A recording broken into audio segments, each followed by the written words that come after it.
के नाम में आप सभी का अभिवादन। We're delighted to gather again to hear the Word of God, and we're trusting the Holy Spirit to provide truth that we can feed on, and it will cause us to grow into Christ likeness. और हम पर परमेश्वर के उस आत्मा पर पूर्णतः से आश्रित हैं और निर्भर हैं, जो हमारी मदद करते हैं कि और वो हमें जो है भोजन भी प्राप्त करवाएंगे, ताकि हम मसीह की पहचान में बढ़ते चले जाएं। Just in a few minutes, we want to take a review of where we have been and what the series of studies that we're taking are. और हम लोग आज जो हम क्या अध्ययन कर रहे हैं और अभी तक कौन से कितने अध्ययन हम लोग कर चुके हैं, उस पर हम लोग एक कुछ मिनट के लिए उस पर नजर डालेंगे। उसके बाद हम इस बात में आगे बढ़ेंगे। As our brother reminded us, we have been studying the doctrine of salvation, and we have done that under three questions. What happened when Adam sinned? What happened when Christ died? And what happens when I believe?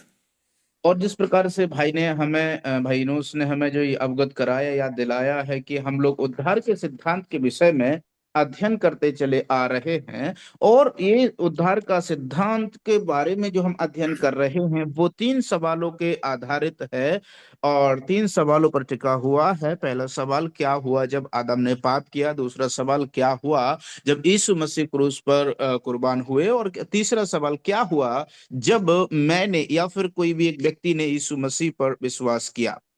The Bible is very clear that these three events shape and mold all of us in our understanding of why we need to be saved through the work of the Lord Jesus Christ on the cross.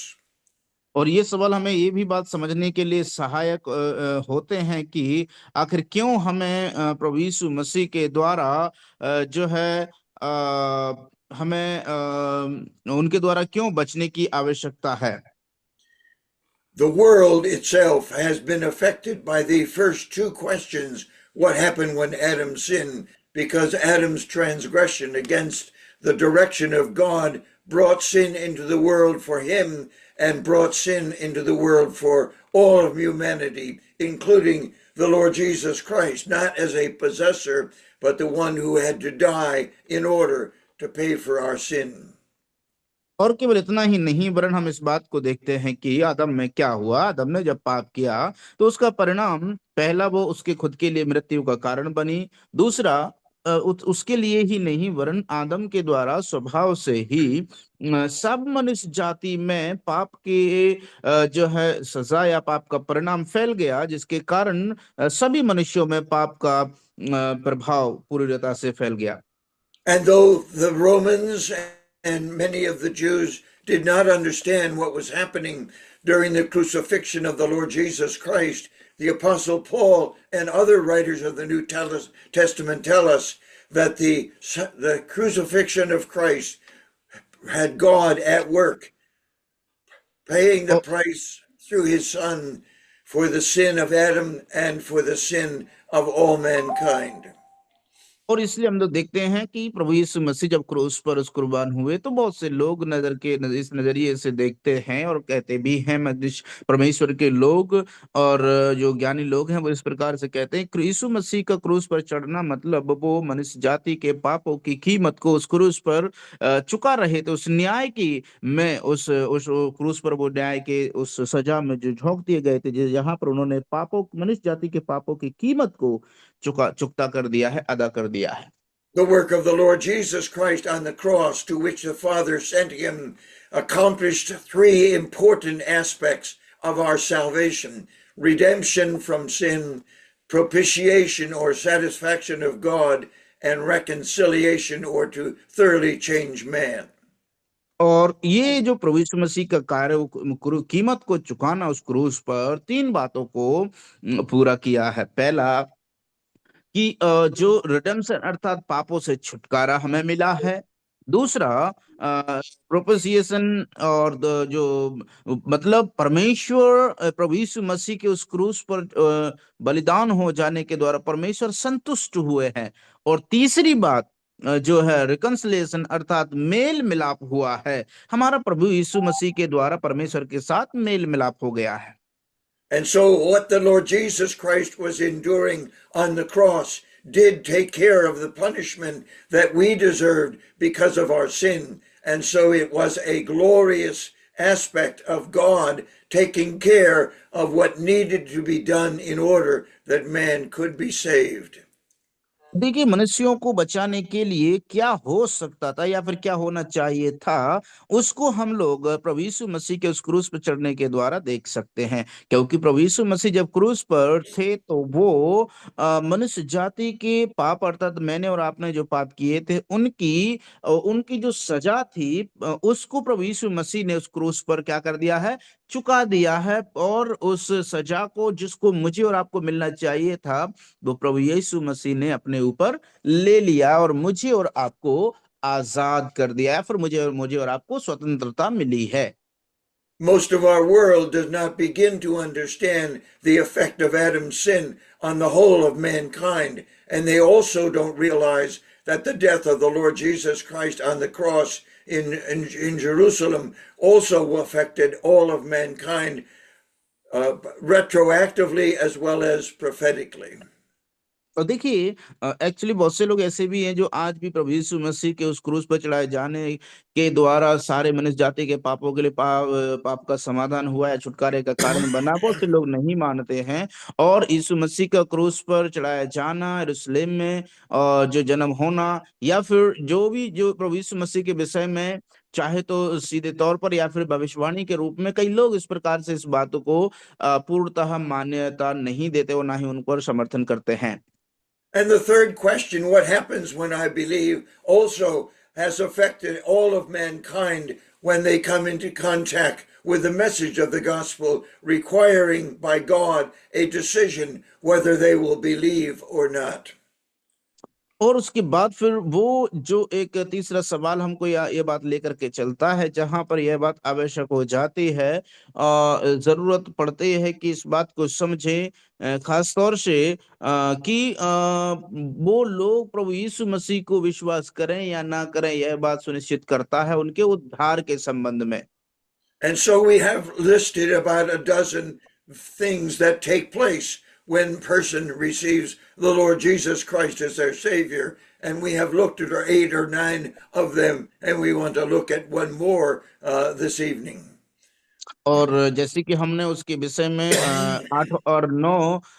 बातों को हम लोग सीख चुके हैं, उसका परिणाम क्या निकलते हैं जब प्रभु यीशु मसीह पर लोग विश्वास करते हैं, और बाकी के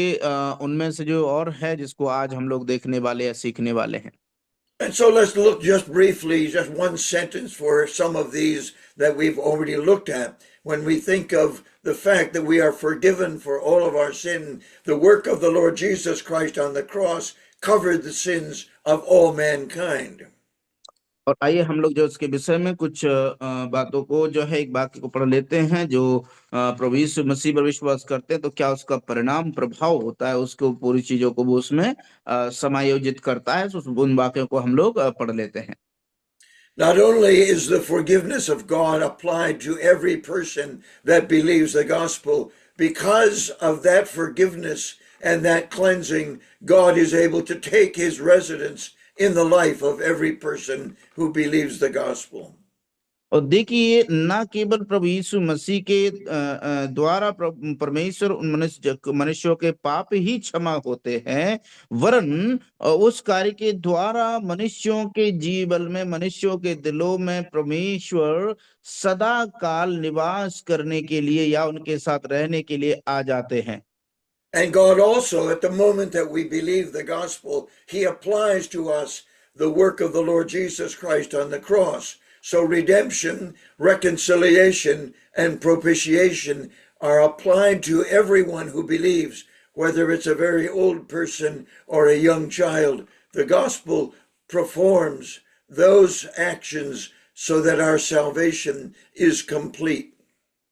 और इसलिए हमारा उद्धार जो है पूर्ण होने के लिए जो भी व्यक्ति विश्वास करता है या विश्वास लाता है, उसके जीवन में ये तीनों बातें लागू हो जाती हैं। पहला, जो भी व्यक्ति यीशु मसीह के वचन पर विश्वास करता है, ग्रहण करता है, पहला रिडेम्पशन अर्थात पापों से छुटकारा। दूसरा, जो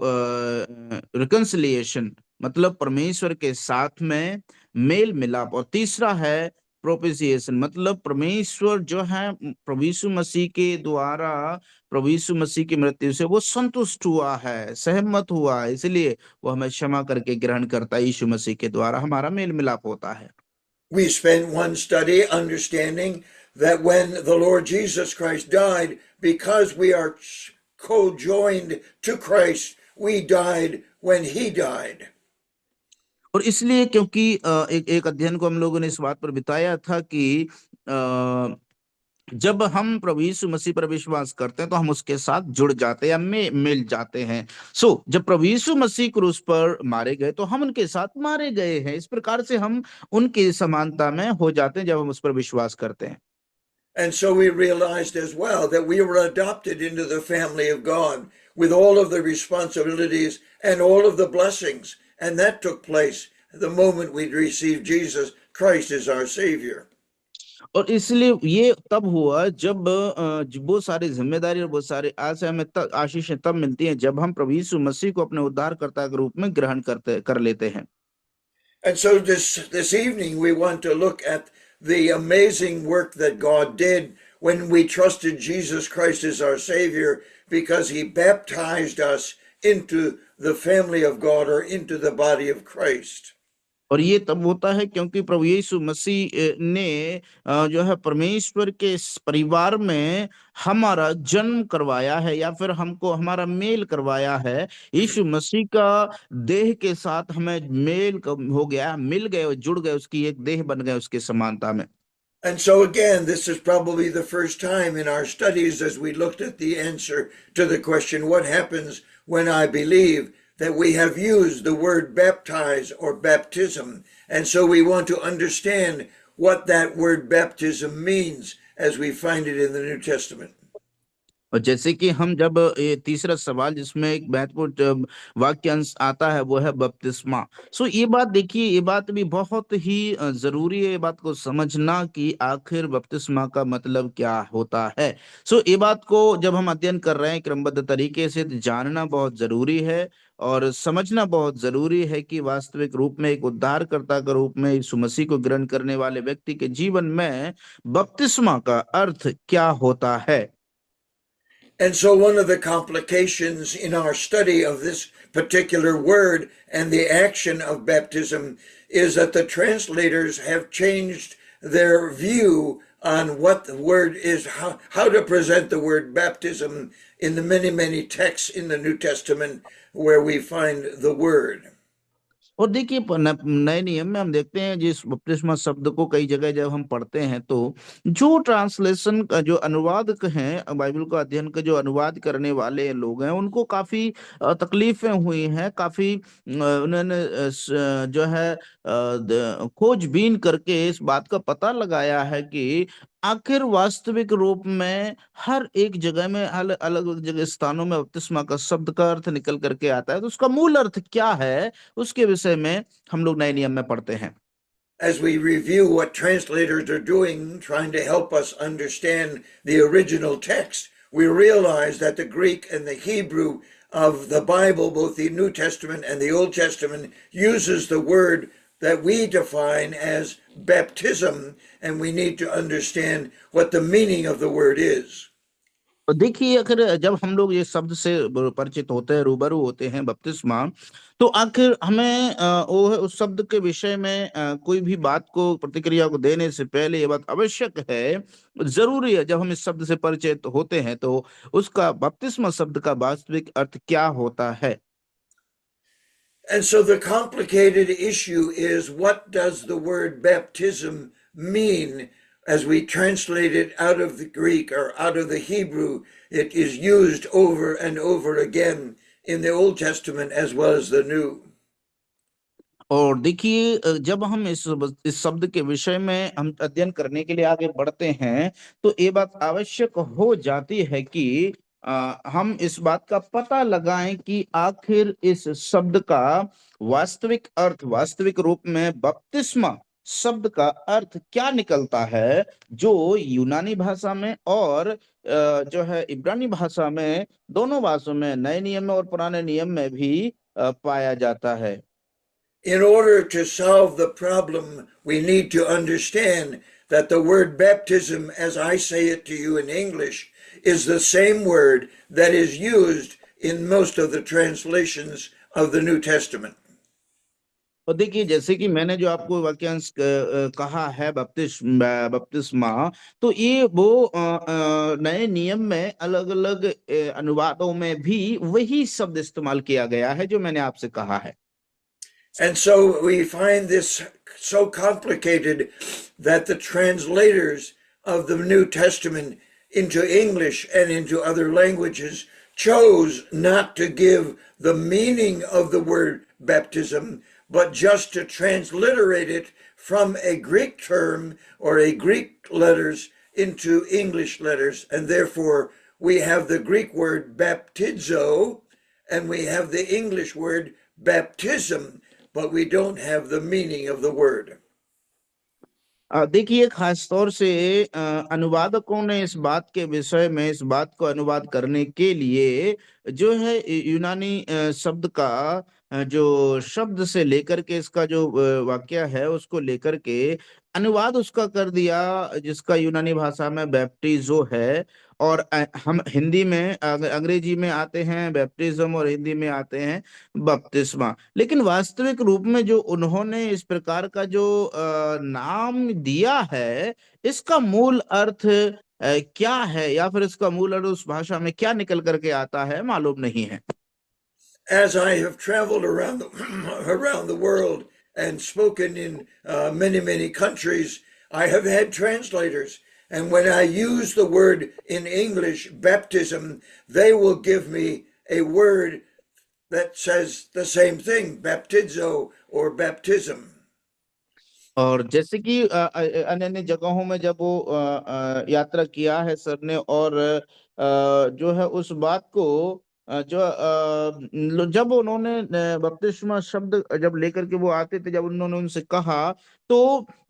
उन लोगों ने भी उनकी भाषाओं में भी उस शब्द का समान उसका अनुवाद किया है, समान रूप से अनुवाद किया है। And so we have to go back and we have to say baptizo is the Greek word and baptism is the English word, and many other words. We must say, is there a meaning to the Greek word baptizo that we are not understanding? और इसलिए ये बात आवश्यक हो जाती है कि खास तौर से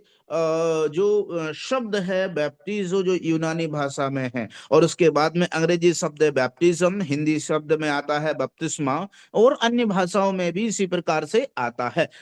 ये बात को हमें जानना बहुत जरूरी है कि आखिर इन जो भाषाओं का शब्द हम इस्तेमाल करते हैं अन्य भाषाओं में, लेकिन इसका मूल भाषा में आखिर अर्थ क्या निकलता है, क्या इसका मीनिंग है, क्या इसका अर्थ निकलता है, ये बात जिसको हम कह रहे हैं उसको जानना बहुत जरूरी है। If we look up this word in the English and in other languages, we realize that the meaning of the Greek word baptizo means to plunge or to dip into something, in this case, to dip in water or to plunge in water. और देखिए जो Greek भाषा में है, भी Greek भाषा में है, और जब हम इसका मीनिंग निकल करके आते हैं तो ये उसका अर्थ निकल करके आता है किसी भी चीज में डुबाना। मतलब वो कुछ भी चीज हो सकती है, मतलब या तो पानी के अंदर जो है डुबाना, या किसी भी वस्तु के अंदर उसको डुबाना करके शब्द निकल करके आता है। And so, as we travel around and engage ourselves with translation into many languages, when the speaker uses the word baptism or baptizo in the original language of Greek, he realizes that the translator is going to say the same word with just a very small change. और देखिए जैसे कि जब कोई भी जो है या यूनानी भाषा में कहे या अंग्रेजी भाषा में कहे, यूनानी भाषा में बैप्टिस्म जो शब्द आता है और हिंदी अंग्रेजी भाषा में बैप्टिज्म आता है, सो जो अनुवाद करने वाला है वो व्यक्ति समझ जाता है कि जो है ये व्यक्ति जो है जब इस बात के विषय में कहने वाला है तो वो उसका समानांतर रूप में अर्थ निकाल करके वो समझ जाता है कि अब प्रचारक क्या कहने वाले हैं। And so we realize we have to stop long enough to give a definition of the word to understand the meaning of God's use of the word in the New Testament, particularly.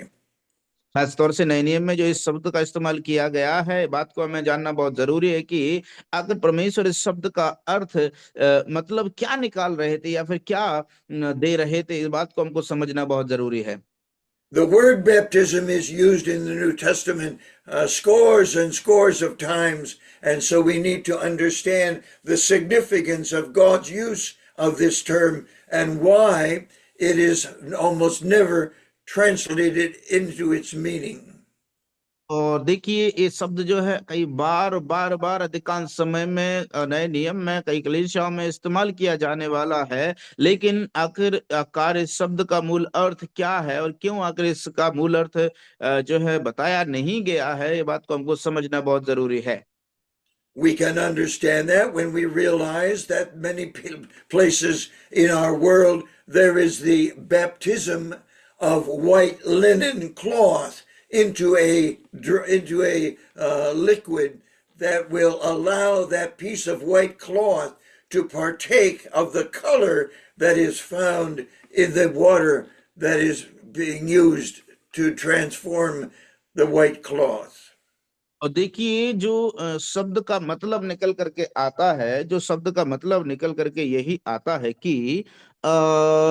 देखिए खास तौर से एक सफेद जो है ऊनी कपड़ा हो या फिर रेशम का सफेद कपड़ा होता है, बिल्कुल सफेद कपड़ा।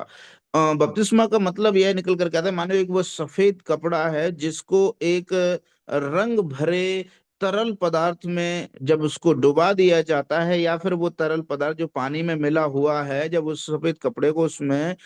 डुबा दिया जाता है, तो जो पानी के अंदर पाया जाने वाला जो जो भी रंग का जो है उसमें पदार्थ पाया जाता है वो सफेद कपड़े में लग जाता है और उसका दिखावा जो उस कपड़े का जो रूप है ना, वो बदल जाता है और दूसरा उसमें रंग दिखने लगता है, उभर के आता है। The Bible speaks of Lydia in the book of Acts, and she is described as a seller of purple. And so her action as a salesperson for purple cloth meant that she would have to buy white linen, and then she would have to put dye into the water and then plunge the cloth, the white cloth, into that water so it will partake not only of the wetness of the water but also of the color of the water. और देखिए प्रेरितों काम की पुस्तक में जो है एक स्त्री जिसका नाम लीडिया था उसके विषय में विवरण आता है। उसकी पहचान ये है कि वो स्त्री जो है क्या करती थी, वो कपड़े बुनने का काम किया करती थी। जो कलर के जो कपड़े हैं उनको, तो वो लीडिया को क्या करना था, उसको सफेद कपड़ा खरीदना है। खरीदने के बाद में उसको जो रंग का जो तरल पदार्थ पानी में है उसमें उसको डुबा करके रखना है। उसके बाद में जब उसका जो पर्पल बैगनी कलर का जो कपड़ा जब कलर आ जाता है उस पर, फिर उसको वो लेकर के जो है लोग बाजार में जाकर के उसको लोगों को दिया करती थी। जो कपड़ा में जो आया छप गया जो रंग है वो केवल इतना नहीं कि वो पानी की ही पहचान बताता है, वरन वो जिस रंग में वो डुबोया गया है उसकी भी पहचान वो बताता है कि ये सफेद कपड़ा इस रंग में डुबोया गया था और अब इस पर ये रंग चढ़ गया है। And so it's very clear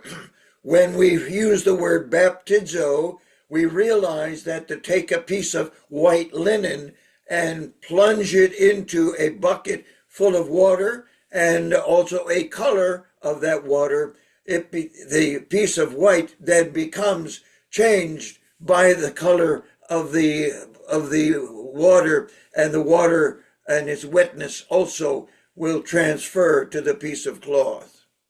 और देखिए, जैसे उसी प्रकार से एक सफेद कपड़ा को लेना है। सफेद कपड़ा को लेने के बाद में फिर क्या करेंगे? उसको एक बाल्टी भरे पानी में, जिसमें वो रंग, तरल तरल पदार्थ जो था, जो उस रंग को उसमें घोल करके रखा था, उसमें उसको डुबा दिया जाएगा। तो उसका होगा क्या? उससे ये होगा कि जो कपड़ा है, जो उस पानी की बाल्टी में पाया जाने वाला, पानी में मिलाया जाने वाला जो रंग था, वो उस कपड़े में चढ़ जाएगा और वो उसको अपने अंदर सोख लेगा। और जब हम उसको बाहर निकालेंगे तो वो क्या हो जाएगा? जिस रंग में वो डुबोया गया था कपड़ा, वैसा ही वो निकल करके आता है।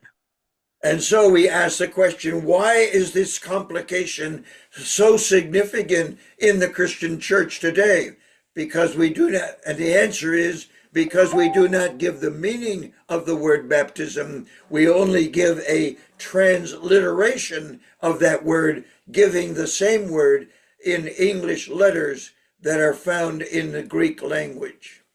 देखिए, आखिर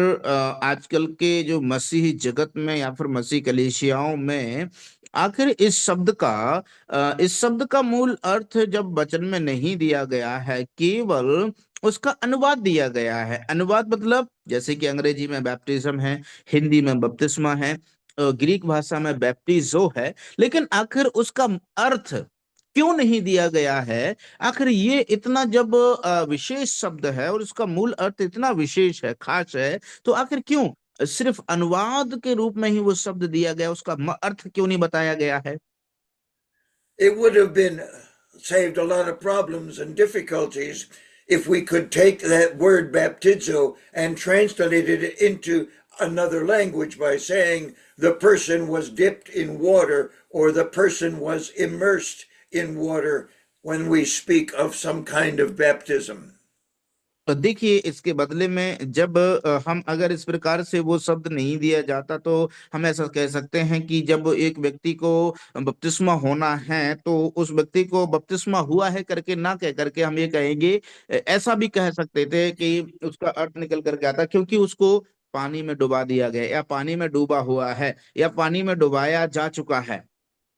In the book of Acts, we're reminded again of the Ethiopian eunuch who heard the gospel from Philip as they were journeying from Jerusalem down to Ethiopia. And the Ethiopian said, "Here is water. What keeps me from being baptized?" And we could say, if we're going to translate that, we would say, "What hinders me from being dipped in the water?" और देखिए, जैसे कि एक और उदाहरण हम लोग प्रेरितों के काम की पुस्तक में पाते, जब वो खोजा था जो इथियोपिया से आ रहा था, जिसने फिलिप के द्वारा सुसमाचार को सुना, और सुनने के बाद में जब वो यरूशलेम से वापस लौटते हुए सुसमाचार को सुना, तो उसने उससे बोला कि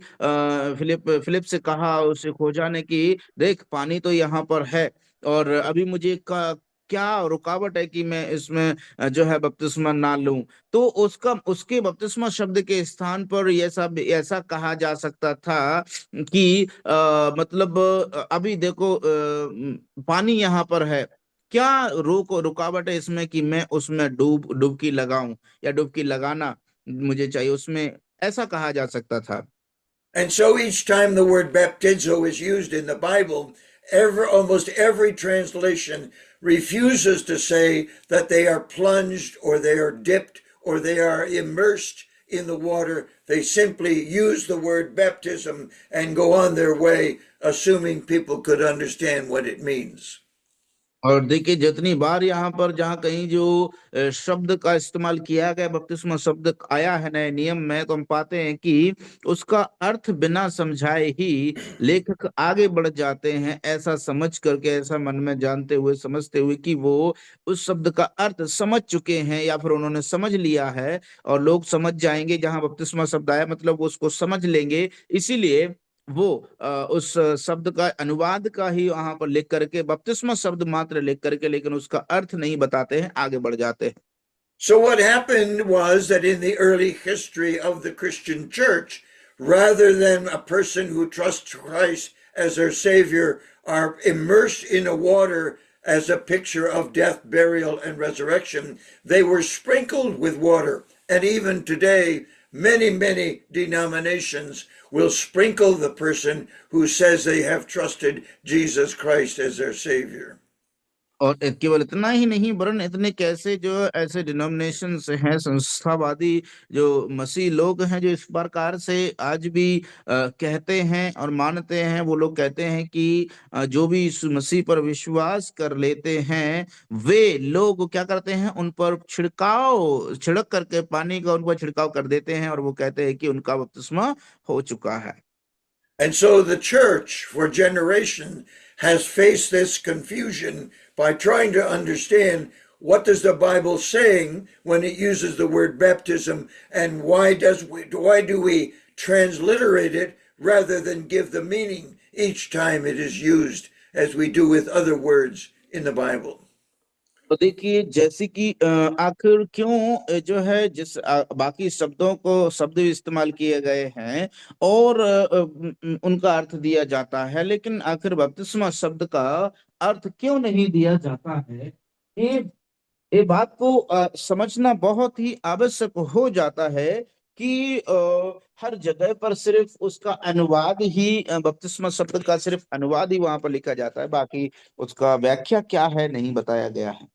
And so the church even today continues to practice sprinkling as a means of baptism, and with the baptism of infants or little children, they have practiced sprinkling rather than to immerse the person into the water as a symbol of death, burial, and resurrection.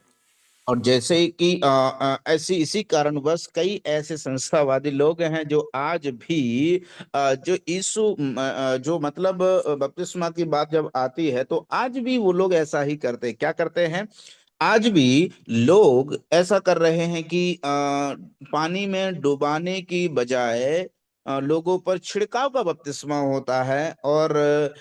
जो छोटे बच्चे हैं, नवजात बच्चों का भी बपतिस्मा छिड़काव के द्वारा दे दिया जाता है। इस बात को दर्शाते हैं कि जो है वो यीशु मसीह के साथ उनके साथ मारा गया, गाड़ा गया और जी उठा। मतलब छिड़काव के द्वारा पानी में डुबाए नहीं, पानी में डुबकी नहीं लगाते हैं, वरन छिड़काव के द्वारा ही ऐसा मानते हैं कि वो उस व्यक्ति का बपतिस्मा हो चुका है।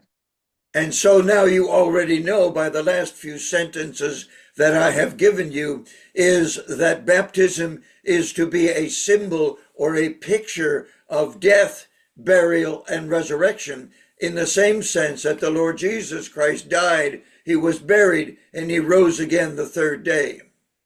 और जैसे कि मैंने इस पिछले वाक्यांश में आखिरी लाइन में ऐसा कहा था कि जो बपतिस्मा का मतलब है प्रभु यीशु मसीह के साथ मारे जाना, गाड़े जाना और तीसरे दिन जी उठना, ठीक वैसे ही जैसे प्रभु यीशु मसीह जी उठे थे वैसे ही यीशु मसीह जैसे मारे गए, गाड़े गए और तीसरे दिन जी उठे थे। बपतिस्मा का मतलब अर्थ यही निकलता है, यही दर्शाता है बपतिस्मा का मतलब कि यीशु के साथ मारे जाना, गाड़े जाना, तीसरे दिन जी उठना। And so the symbolism that was intended, God wanted us to understand that the water baptism was a picture of our death, burial, and resurrection with and like the Lord Jesus Christ is totally lost if you sprinkle somebody rather than immerse them in the water. और देखिए अगर मान के चलिए जैसे प्रभु यीशु मसीह के साथ बपतिस्मा का अर्थ यह निकलता है, उसकी पहचान यही है कि यीशु मसीह की समानता में, जैसे यीशु मसीह मारे गए, गाड़े गए और तीसरे दिन जी उठे, वैसे ही बपतिस्मा में भी एक व्यक्ति यीशु के समानता में यीशु के जैसा वो मारा जाता है, गाड़ा जाता है और तीसरे दिन जी उठता है यीशु मसीह पर विश्वास करने के द्वारा। जब कोई भी व्यक्ति यदि छिड़काव का बपतिस्मा देता है या छिड़काव के बपतिस्मे की चर्चा करता है तो वहां पर होता क्या है, वहां पर यही होता है कि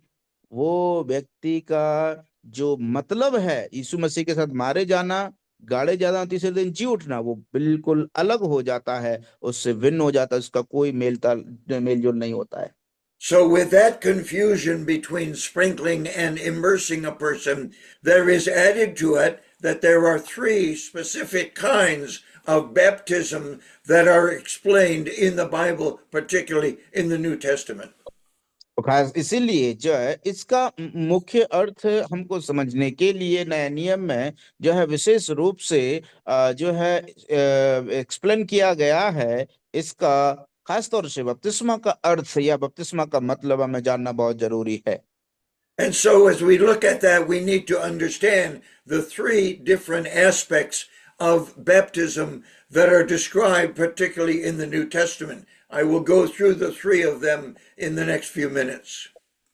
और इसीलिए ये बात अवश्य है कि वो तीनों दृष्टिकोण से तीनों नजरिए जो बपतिस्मा के विषय में नए नए नियम में दिए गए हैं, ये बात समझना हमको बहुत ही आवश्यक हो जाता है। इसलिए मैं उनके साथ साथ तीनों में जो है एक साथ उन्हीं तीनों को कुछ ही मिनट में हम लोग बोलेंगे। Each of the Gospels begins by reminding the readers of Matthew, Mark, Luke, and John that John the Baptist was coming to baptize people, and it was to be the baptism of repentance. And it involved going down into the water and immersing the person in the water and bringing them up to walk in newness of life.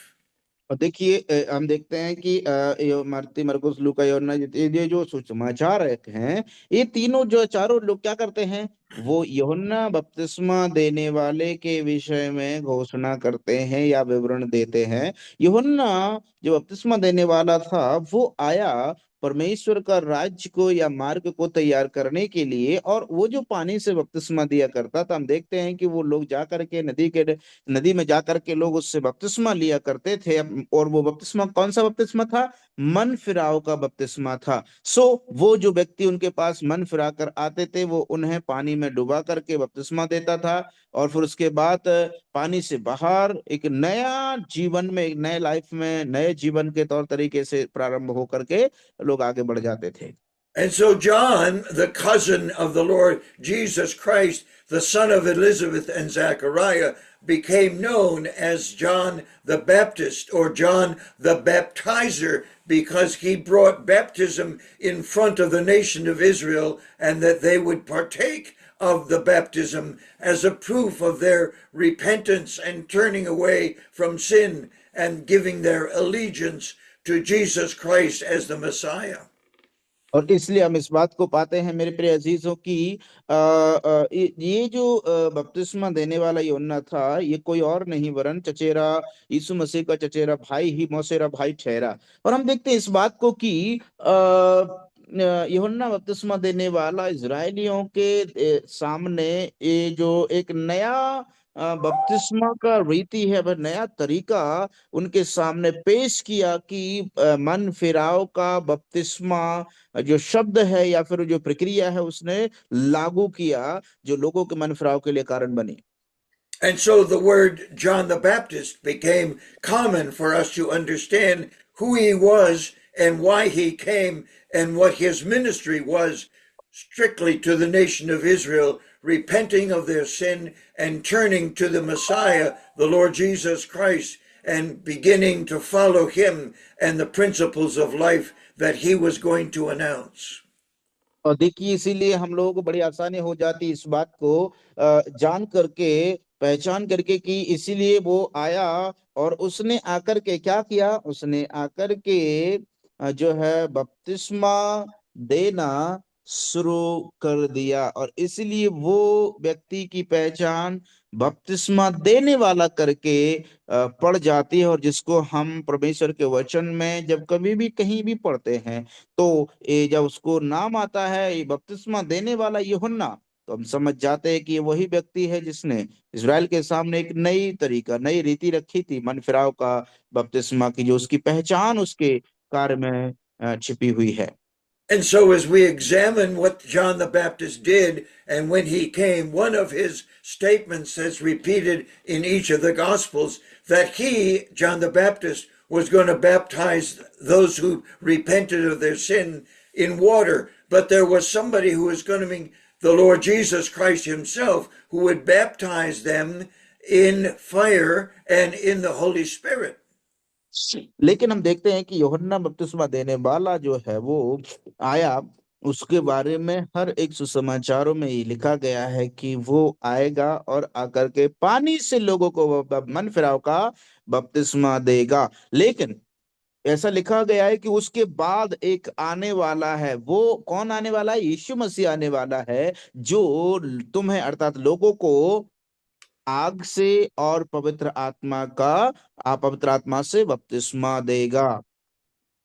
And so the John the Baptist reminds us that his ministry of baptizing people who are repenting of their sin was a temporary ministry, and that he would precede the Lord Jesus Christ. He was there to announce the coming of the Messiah, and that when the Messiah came and provided salvation, it would be accompanied by another kind of baptism than the baptism of John the Baptist. और इसलिए हम देखते हैं इस बात को कि जब प्रभु यीशु मसीह आए तो हम इस बात को पाते हैं कि वहां पर जो यूहन्ना बपतिस्मा देने वाला आया, उसने आकर के हम देखते हैं इस बात को कि उसकी पहचान उसके नाम के द्वारा रखी गई, अर्थात जो वो काम करेगा उससे उसकी पहचान बच जाएगी, और जो प्रक्रिया वहां से बपतिस्मा की लागू होती है। And so we realize that John the Baptist came not only to perform in the lives of people who repented the ministry of baptism, but he also announced that when the Lord Jesus Christ came and the salvation that would be expanded to all around the world, there was going to be a baptism of fire and a baptism of the Holy Spirit, which would be one specific baptism. और इसके बाद हम लोग देखते हैं कि जो भी ये भी खबर जो है पूरे दुनिया में इस प्रकार से प्रचलित और प्रख्यात हो गई कि उसके बाद जो आने वाला है वो जो आग से बपतिस्मा देगा और आत्मा से बपतिस्मा देगा। So there's the baptism of John the Baptist, there's the baptism of the Holy Spirit, and thirdly, there is what we call Christian baptism, which is a baptism in water to indicate that the person is dying to their own desires, their own will, and they were going to live under the direction and guidance of the Lord Jesus Christ by the Holy Spirit. और इसलिए हम लोग यहाँ पर देखते हैं कि तीन तरह के जो बपतिस्मा, एक तो है जो मन फिराव का बपतिस्मा, दूसरा है पवित्र आत्मा का बपतिस्मा, तीसरा है मसीहों का बपतिस्मा, अर्थात पानी में डूब कर लिया जाने वाला। वो विश्वासी लोग जो भी इस मसीह पर विश्वास करते हैं, पानी में डूब कर लिया जाने वाला बपतिस्मा है, जो लोगों को इस बात के विषय में घोषणा करने का या फिर पहचान बनाता है कि ये व्यक्ति उद्धार पाया हुआ है। And so the confusion in the word baptism and baptizo from the Greek, and the practice of John the Baptist, the ministry of the Holy Spirit, and then the local church, which practices baptism, those three aspects of baptism need to be understood as being separate subjects that God reveals in the New Testament.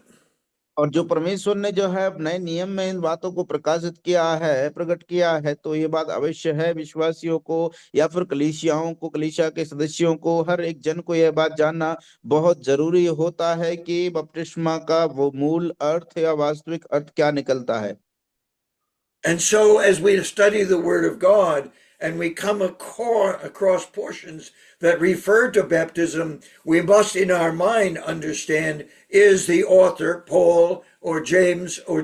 John, referring to John the Baptist's baptism, the baptism of the Holy Spirit, or water baptism for believers in Jesus Christ? तो इसलिए जब कभी भी हम वचन को पढ़ते हैं और जहां पर भी ये वाक्यांश आता है बपतिस्मा, तो ये बात आवश्यक हो जाता है कि वहां पर तीन तरीके से, तीन नजरिए से उसको समझना जरूरी है। जब तक हम वो तीन नजरिए से उस बात को जांचेंगे नहीं, तब तक हमें मूल अर्थ समझ में नहीं आएगा कि ये क्या कह रहा है। पहला नजरिया पानी का बपतिस्मा, रिपेंटेंस, अर्थात वो मन फिराव का बपतिस्मा। दूसरा बपतिस्मा जब पाते हैं तो वो पवित्र आत्मा का बपतिस्मा। तीसरा हम लोग पाते हैं तो वो पानी का बपतिस्मा। सोच, ये बात मूल रूप से आवश्यक हो जाती है कि हमें उसका अर्थ समझना जरूरी है। And so our question is, what happens when I believe? We must ask ourselves, when the person believes the gospel and receives Jesus Christ as their Savior, which of these three baptisms is being affected by God in the life of the individual? और इसलिए ये बात आवश्यक रूप से हमें जानना बहुत जरूरी है कि आखिर ये तीन नजरिए से एक व्यक्ति के जीवन में, अर्थात जो व्यक्ति यीशु मसीह पर विश्वास करता है, जो बपतिस्मा लेता है या लेने वाला है, क्या प्रभाव डालता है उस व्यक्ति के जीवन में। And so we ask the question, and now we answer the question by saying it's certainly not John's baptism, because that was a temporary execution of his calling in result in the possibility and the coming of the Lord Jesus Christ, who was going to preach another means of salvation and by the cross. और देखिए उसके बाद हम लोग देखते हैं जो पहला नजरिया है वो जो है मन फिराव का बपतिस्मा। सो ये बात जो है यूहन्ना बपतिस्मा देने वाले ने जब लागू किया है, तो ये बात हमारे लिए उतनी ज्यादा महत्व नहीं देती है, क्योंकि उसके बाद यीशु मसीह है जो उस बपतिस्मा का अर्थ और मूल कारण जो है क्रूस पर किए गए कार्य के द्वारा प्रकट करते हैं, प्रमाणित करते हैं। सो वो बात अलग हो जाती, इसीलिए वो बात उसके साथ संदर्भित नहीं होती है। And so we set aside the baptism of John as taking place by the Spirit of God, and we set aside Christian baptism, where a man who trusts the Lord Jesus Christ as their Savior, subsequent to that event, they will be plunged into the water and picture their own death, burial, and resurrection with the Lord Jesus Christ. और इसलिए वो जो पानी का बपतिस्मा है, जो इस बात को प्रदर्शित करता है, जो व्यक्ति यीशु मसीह को अपना उद्धारकर्ता के रूप में ग्रहण कर लेता है, वो व्यक्ति जो है उसकी आज्ञा अनुसार जो है पानी में डूबता है। पानी में डूबने के द्वारा यीशु मसीह की मृत्यु और गाड़े जाने और जी उठने की समानता में उस बात की वो घोषणा करता है प्रकट रूप से कि उसने यीशु मसीह को जो है ग्रहण कर लिया, उसकी पहचान को वहां पर वो प्रकट करता है। We must acknowledge that both in John's baptism and Christian baptism that is practiced by the local church, there is no spiritual transformation. There is no great work of God in the heart and life of a man by going down into the water and being brought up again, because it is a symbol of death, burial, and resurrection for the sake of Christ and for the work of the gospel. और इसलिए जो है उनके ऐसा करने के द्वारा मान के चलिए किसी व्यक्ति ने यीशु मसीह को उद्धारकर्ता के रूप में ग्रहण कर लिया है और पानी में डूब करके बपतिस्मा ले लिया है, तो इसका मतलब ये नहीं निकलता है कि वो परिपूर्ण हो गया है या परमेश्वर के वचन में भर गया है या फिर परमेश्वर के बातों से जो है वो सिद्ध हो गया है। लेकिन हम देखते हैं इस बात को कि उसका यह मतलब नहीं होता है। अगर उसने जो है पानी में डुबकी लगा करके बपतिस्मा ले लिया है, तो उसका यह मतलब नहीं निकलता है। And so the baptism that we are referring to that takes place at the point of conversion must be then the baptism of the Holy Spirit that was referred to by John when he compared his baptism in literal water and the baptism that was going to take place by the Holy Spirit, which would be a spiritual transformation in the life of the person who is believing the gospel of the Lord Jesus Christ. और इसलिए ये बात जो है हमको बहुत ही स्पष्ट रूप से समझ लेना चाहिए। देखिए जब पानी का बपतिस्मा होता है वो आत्मिक रूप से नहीं हो, मतलब आत्मा से परिपूर्ण होने का उससे तात्पर्य बिल्कुल भी नहीं है। लेकिन फिर आत्मा का बपतिस्मा क्या है? आत्मा का बपतिस्मा मतलब वो आत्मिक रूप से संबंधित रखता है, और वो कब होता है? जब एक व्यक्ति यीशु मसीह को अपने उद्धारकर्ता के रूप में ग्रहण कर लेता है, तो परमेश्वर का जो पवित्र आत्मा है उसके अंदर आता है और उसे परिपूर्ण करता है। सो वो आत्मा से परिपूर्ण होना या फिर पूर्ण होना, उस समय पवित्र आत्मा का बपतिस्मा आत्मिक रूप से हो जाता है। And so to add to the conflict and the difficulty of understanding this work, we realize that there are some churches, some denominations who require water baptism as part of the salvation that takes place through the ministry of the Holy Spirit at conversion. और इसीलिए जो है ये पवित्र आत्मा का जो किरदार है, पवित्र आत्मा का कार्य है, वो जब एक व्यक्ति उद्धारकर्ता के रूप में यीशु मसीह को ग्रहण करता है, वहां पर हम लोग देखते हैं कि पवित्र आत्मा का प्रमुख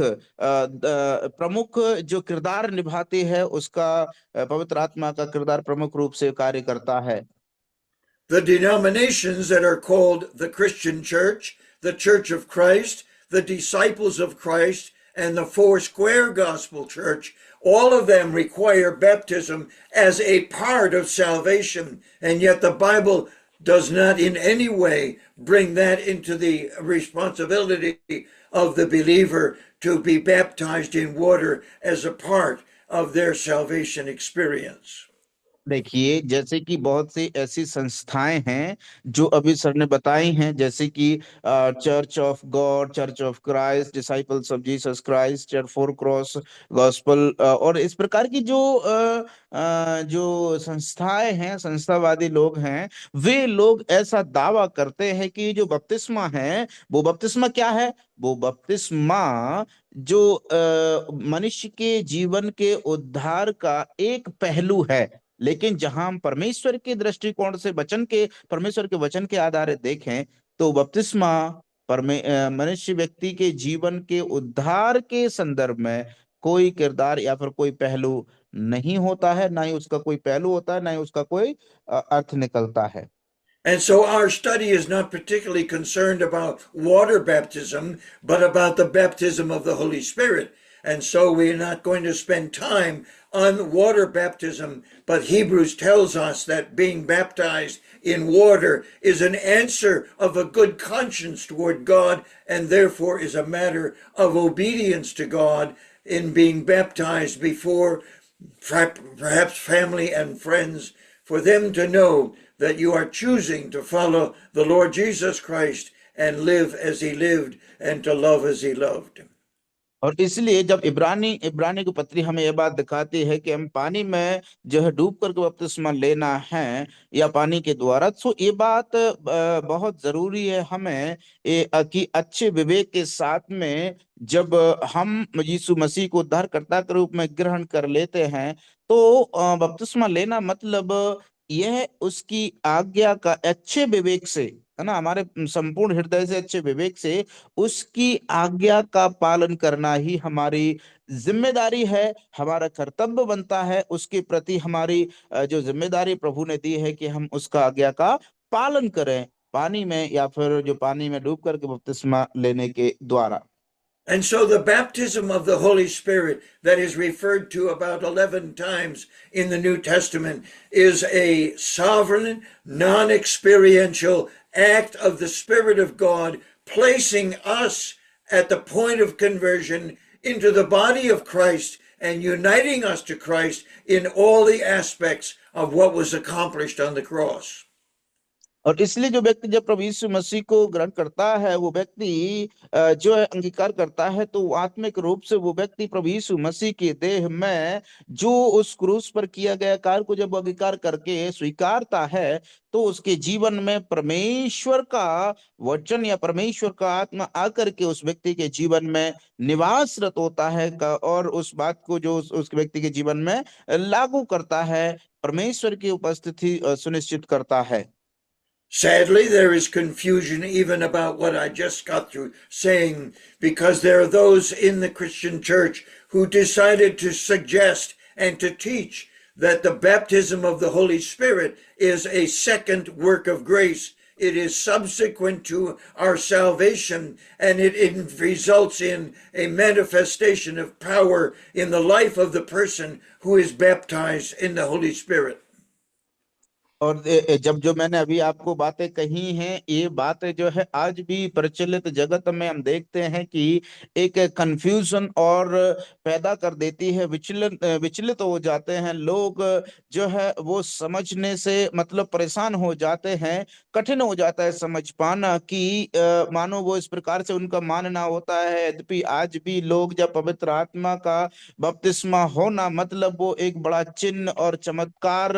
होना मानते मानते हैं या एक व्यक्ति के जीवन में अद्भुत कार्यों को होना मानते हैं या फिर चंगाई या फिर अन्य प्रकार के जो चिन्ह है, मतलब दिखावा लोग चाहते हैं, ऐसा सोचते हैं कि यदि उसके जीवन में पवित्र आत्मा का बपतिस्मा होगा, मतलब उस व्यक्ति के जीवन में उसके कार्य इस तरह कैसे प्रकट रूप में, है ना, एक अचानक कोई चमत्कार होना करके मानते हैं। So we understand by virtue of the scriptures that the baptism of the Holy Spirit took place on the day of Pentecost for those who were believing in the Lord Jesus Christ as their Savior and their Messiah. और देखिए, खासतौर से वचन के आधारित, वचन के सिद्धांत के अनुसार हम देखते हैं कि परमेश्वर के वचन आधारित पवित्र आत्मा का बपतिस्मा जो है हम पाते हैं कि वो कब हुआ, पेंतेकोस्त के दिन में हुआ, जब जो लोग प्रभु यीशु मसीह पर विश्वास करने वाले थे वो जब वहां पर इकट्ठे हुए थे, वहां पर हम पाते हैं कि वो लोग पवित्र आत्मा से बपतिस्मा पाए। Of those 11 verses in the scripture that describe the baptism of the Holy Spirit, 1 Corinthians 12:13 is the only verse that defines for us exactly what God is doing in the life of the person when they are baptized by the Holy Spirit at the point of their conversion. और देखिए, हम जब परमेश्वर के वचन में आते हैं तो परमेश्वर के वचन में जब हम पढ़ते हैं तो ऐसे जो पवित्र आत्मा का बपतिस्मा जो होता है, वो पवित्र आत्मा का बपतिस्मा होने के विषय में हम लोग पाते हैं कि मूल अर्थ से उसके तरीके कई निकालते हैं लोग, लेकिन जब हम पहला कुरिन्थियों उसका 12 अध्याय उसकी 13वीं आयत में हम पाते हैं तो वहां पर लिखा हुआ है कि उसका मूल कारण, है ना, वहां पर मूल कारण यहाँ पर लिखा हुआ है।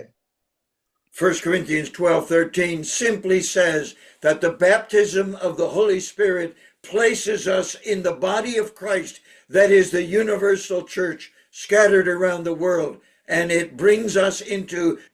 perfect identification with Christ and with every other believer since the day of Pentecost. और देखिए, पेंतेकोस्त के दिन से लेकर के आज तक और संसार में, जगत में हम जब इसकी पहचान बना देता है ना। यहाँ पर जब वचन पहला कुरिन्थियों 12 का 13 में जब पढ़ते हैं तो वहां पर स्पष्ट रूप से लिखा हो, क्योंकि हम सब ने, क्या यहूदी हो, क्या यूनानी, क्या दास, क्या स्वतंत्र, एक ही आत्मा के द्वारा एक देह होने के लिए बपतिस्मा लिया और हम सबको एक ही आत्मा पिलाया गया। सो यहाँ पर यह बात स्पष्ट रूप से कही गई है कि हम सब ने पवित्र आत्मा के द्वारा एक देह होने के लिए बपतिस्मा ले। एक देह होने का मतलब यह है कि सार्वभौमिक, है ना, जो कलीसिया, स्थानीय कलीसिया नहीं, मतलब सार्वभौमिक, मतलब जो मसीही में विश्वासी लोग हैं, अन्य अन्य देशों में, विदेशों में रहने वाले लोग हैं, उन सब ने जो बपतिस्मा लिया है वो एक ही आत्मा के जरिए एक देह होने के लिए, अर्थात उस एक कलीसिया की पहचान में, वास्तविक पहचान में, मसीह की वास्तविक पहचान में जुड़ने के लिए एक देह होने के लिए बपतिस्मा लिया है करके हम पढ़ते हैं। We conclude from the scriptures in the book of Acts, particularly that says in the first chapter that the baptism of the Holy Spirit is going to come. And then we learn subsequent, halfway through the book of Acts, they say that the baptism of the Holy Spirit took place. And so we conclude that the day of Pentecost in Acts chapter 2 was a demonstration of the first indication and the first experience of people, of men and women believing the gospel and being incorporated into the universal church, the body of Christ, by the baptism of the Holy Spirit as a non-experiential sovereign work of the Spirit of God. और देखिए, हम लोग देखते हैं कि वो जो है अनुभव रहित पवित्र आत्मा का अद्भुत कार्य को हम लोग देखते हैं, जो बपतिस्मा के जरिए से, पवित्र आत्मा के बपतिस्मा के जरिए से उनके लिए प्रकट होता है, जो यीशु मसीह पर विश्वास करने के द्वारा उस क्षण उनको प्राप्त हो जाता है। जब हम प्रेरितों के काम की पुस्तक में पढ़ते हैं तो वचन में हम पवित्र आत्मा के विषय में, पवित्र आत्मा के बपतिस्मा के विषय में उससे पहले पढ़ते थे कि वो पवित्र आत्मा आएगा, तुम उससे भरपूर हो जाओगे, जाओगे, परिपूर्ण हो जाओगे, पवित्र आत्मा का बपतिस्मा पाओगे। लेकिन उसका जो कंक्लूजन है, जब हम आते हैं प्रेरितों काम की पुस्तक उसका 2 अध्याय में, तो हम लोग पाते हैं कोई कहीं पर क्यों ना हो, किसी व्यवस्था में उम्र का, कम उम्र या ज्यादा उम्र का, या दूर दूर दराज से, देश विदेश से, या दुनिया के किसी कोने से भी क्यों ना हो, वो व्यक्ति जब यीशु मसीह पर विश्वास करता है, सुसमाचार को ग्रहण करता है, वो परमेश्वर के वचन के अनुसार, वचन के आधारित पवित्र आत्मा का बपतिस्मा प्राप्त करता है। And so you need to be very, very careful in memorizing 1 Corinthians 12:13. And alongside that, you can learn from Romans chapter 6 that there is a connection between the baptism of the Holy Spirit and water baptism. Water baptism is a sign of my obedience. Spirit baptism is the work of God placing me in Christ, in the body of Christ, and uniting me to every other believer around the world that have trusted Christ since the day of Pentecost in Acts chapter 2. और इसलिए ये बात को हमें समझना बहुत ही जरूरी है। यद्यपि हो सके तो ये कुरिन्थियों की पहली पत्री उसका 12 का 13 आयत को स्मरण करें, और साथ ही साथ जो रोमियो की पत्री उसका 6 अध्याय को पढ़े। तो ये बात को जब उनके साथ में मिला करके जब हम पढ़ते हैं, तो पवित्र आत्मा का विषय में, पवित्र आत्मा के बपतिस्मा के विषय में, हमारी उसके साथ मेल मिलाप होने के विषय में स्पष्ट रूप से जो है उसका मतलब क्या है हमको समझ में आता है। And so we simply say that the baptism of the Holy Spirit that takes place at the moment of salvation is a non-experiential, sovereign work of God, placing us in the family of God, in the body of Christ, and uniting me to every other believer who knows and loves the Lord Jesus Christ around the world. और इसलिए बपतिस्मा का मतलब यही होता है कि वो परमेश्वर पवित्र आत्मा के जरिए से हमें यीशु मसीह की देह में परमेश्वर का एक परिवार का सदस्य होने के लिए, और जो दुनिया भर के जो विश्वासी हैं, यीशु मसीह पर विश्वास करने वाले लोगों के साथ उनके साथ सहभागिता सिद्ध करता है पवित्र आत्मा का बपतिस्मा होना। Most of the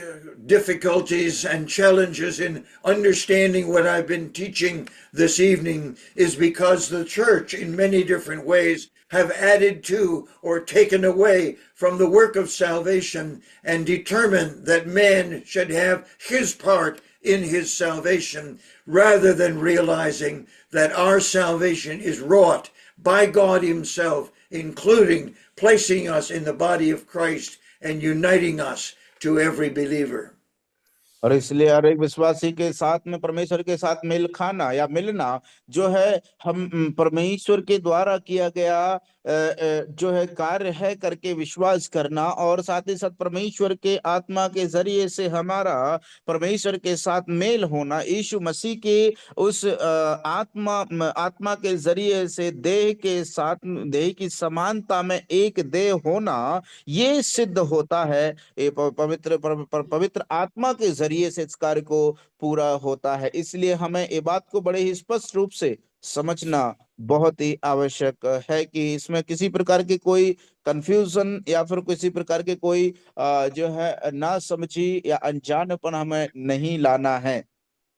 And so we realize that this subject is a difficult subject, and it involves a number of passages of Scripture that we have not been able to address this evening. और इसलिए ये बात बड़ा ही कठिन वाक्य है, बहुत ही महत्वपूर्ण भी है। इसलिए ऐसे वाक्यांश है बाइबल के अंदर जिनको आज हम व्याख्या नहीं कर सकते, विस्तारीकरण नहीं कर सकते जिनका। So give thanks to God the Father for providing us so great a salvation described as we have done this evening, and for the Son for His work on the cross and making it possible for our sins to be forgiven, and the ministry of the Holy Spirit uniting us like the day of Pentecost without the fire, the blessing of our salvation, uniting us to each other and to Christ in our salvation. इसलिए पिता को धन्यवाद दे कि उसने उद्धार का इस कार्य को पिता को धन्यवाद दें कि उद्धार के कार्य को करने के लिए प्रभु यीशु मसीह के द्वारा उस उद्धार के कार्य को संभव करने के लिए पवित्र आत्मा के जरिए वो हमें उसकी देह में एक अंग बना देता है। सो इसलिए हम उस त्रिएक परमेश्वर को अपने जीवन में धन्यवाद दें कि उस अद्भुत उद्धार के कार्यों को तीनों व्यक्तित्व मिलकर के एकजुट होकर के एक समान रूप से कार्य करते हैं, जो परमेश्वर की महिमा का कारण ठहरते हैं। Be sure to give thanks to God the Father and God the Son for the amazing work of placing us as believers in the family of God and uniting us to each other as the universal church. You do और इस that personally. और व्यक्तिगत रूप से आप उस परमेश्वर को धन्यवाद देना ना भूलें। उस परमेश्वर पिता को, पुत्र प्रभु यीशु मसीह, पवित्र आत्मा के जरिए से उसने हमें प्रभु परमेश्वर के उस परिवार के एक सदस्य बनने के लिए हमें पुत्र के रूप में जो है ठहराया, इसलिए हम उसको धन्यवाद देना ना भूलें। Thank you very much. I trust that you have been informed and you have learned a great deal about this transaction of God, that when I believe in Christ and my salvation, He performs this great work in my heart and life. इसलिए मुझे ऐसी उम्मीद है कि आपने जो है इस बात को स्पष्ट रूप से सीख लिया है। परमेश्वर के कार्य, इस अद्भुत कार्य को जरिए से, पवित्र आत्मा के जरिए से, प्रभु यीशु मसीह के जरिए से परमेश्वर ने उस उद्धार के कार्य को पूरा किया है। और इस अद्भुत कार्य के लिए आप दिन प्रत्येक दिन इस बातों को स्मरण करते हुए उसको धन्यवाद देना ना भूले। Thank you very much. Thank you, बहुत बहुत धन्यवाद।